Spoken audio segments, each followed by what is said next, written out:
How's it going, everybody? I'm Brian for Pop Culture Crossing, and today we are talking about Chariots of Fire. This 1981 film is heavily inspired by the true events revolving around two runners in the United Kingdom.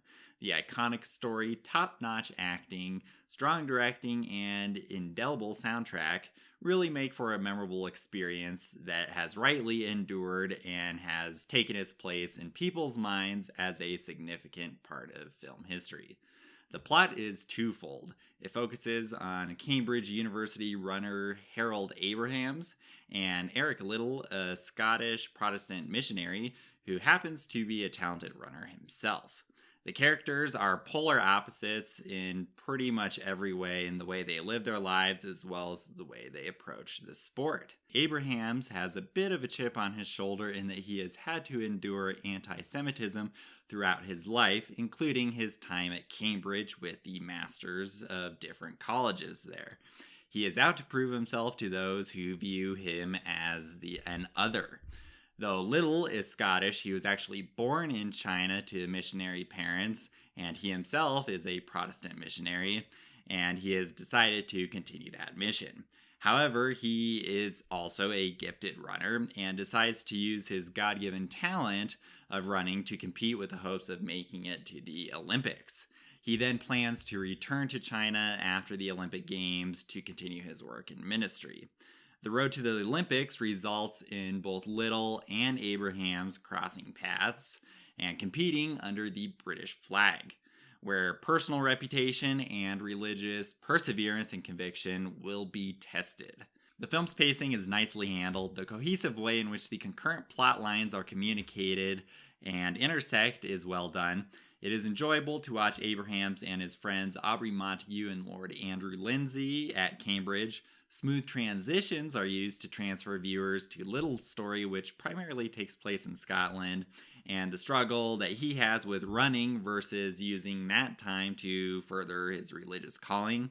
By the time the British team journeys to the Olympics in Paris, audiences will feel as though they are well acquainted with the characters and they are given perspectives. Tonally, Chariots of Fire pertains to religious perseverance and conviction, especially in the face of dissent, racism and anti-Semitism, and hard work and determination in reaching a goal.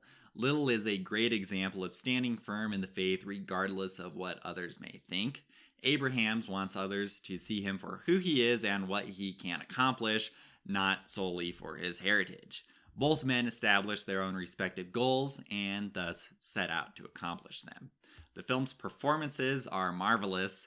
Ben Cross's Harold Abrahams is arrogant, callow, and sharp-tongued, but when audiences begin to understand that he has had to contend with anti-Semitism throughout his life, he becomes more likable and, it really adds another dimension to his character. Cross conveys the situation with ease, to say the least. His athletic acumen is respectable, and his penchant for Gilbert and Sullivan add a nice character flair. Ian Charleston's Eric Liddell is terrific. The way in which Charleston portrays Liddell's grounded, mature, and steadfast persona, coupled with his struggle concerning running and his missions work, is brilliant to watch. In short, both performances are exemplary. Nicholas Farrell, Nigel Havers, Ian Holm, and Alice Cridge provide outstanding supporting performances as Aubrey Montague, Lord Andrew Lindsay, Sam Musabini, and Sybil Gordon, respectively. Farrell and Havers are great in showing the 1920s Cambridge spirit and optimism, and it is especially nice to see that Abrahams, Montague, and Lindsay, all Cambridge men, are not simply copy and pasted versions of the same character model, but they are actually quite distinct, and really each character adds their own charm to the movie as a whole. Ian Holm and Alice Cridge offer impressive performances in roles pertaining to Abrahams, his running coach and girlfriend to be precise, and each of these characters provides the immature and proud Abrahams with doses of reality and grounded advice. John Gielgud's Master of Trinity and Lindsay Anderson's Master of Keys are well acted. Though disheartening, both actors effectively illustrate the racism and anti-Semitism of the time, particularly as it relates to one's pedigree and genetic stock, and the opportunities that should or should not come to people of certain origins. Though surprising and cold in their viewpoints, it does demonstrate the noxious nature of racism, and both Gielgud and Anderson do a convincing job at that. The film's cinematography and production design are excellent. The mixture of shots during running sequences is extraordinary. From tracking shots to full shots to medium shots and close-ups, the running sequences are quite varied and look great each time, and it's really a lot of fun to watch as a viewer. The establishing shots in Scotland and Cambridge are also beautiful and sights to behold as you're watching the film. The production design is strong. From the tweed clothing in the Scottish Highlands to the Oxford, Cambridge preppy style, the wardrobe is simply fantastic. The set design, featuring wood-paneled academic buildings and athletic stadiums of the time, look great on camera and really fuel the suspension of disbelief. Vangelis's original score is phenomenal. The catchy theme song will likely be recognized even by people who have not seen the movie, and the entire score augments the emotion in the given sequences and helps round out the film's technical strengths. Although I more often than not do not like modern-styled music in period pieces, Vangelis's work here is an exception. Hugh Hudson's direction of Chariots of Fire is wonderful. The way in which he is able to concisely and effectively convey the story is remarkable. The emotional pull and power of the film is ever present.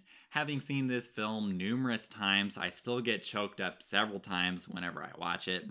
Not only should Hudson be lauded for communicating the story in the manner in which he did, but he should be commended for extracting such enthralling performances from the entire cast and managing the film's technical aspects. The Academy also took note of Chariots of Fire as it won the following Oscars: costume design, music for original score, writing for screenplay written directly for the screen, and Best Picture for 1981. Additionally, it received the following Oscar nominations for actor in a supporting role, directing, and film editing. The nominations and wins here show the diverse strengths of the film, from performances to directing and producing to technicality, and its wins here are well-deserved in my opinion. In the end, Chariots of Fire is a film that absolutely should not be missed. Even if you have seen it, it's probably time that you watch it again, and for those who have yet to watch it, you are definitely in for an extremely strong piece of cinema. So that's my review of Chariots of Fire. Be sure to let me know your thoughts in the comments below and on our social media channels. As always, there's a full detailed written review at popculturecrossing.com. In the meantime, why don't you let me know what your favorite sports film is? I look forward to reading what you have to say there, and I'll see you next week. Thanks for watching. Bye.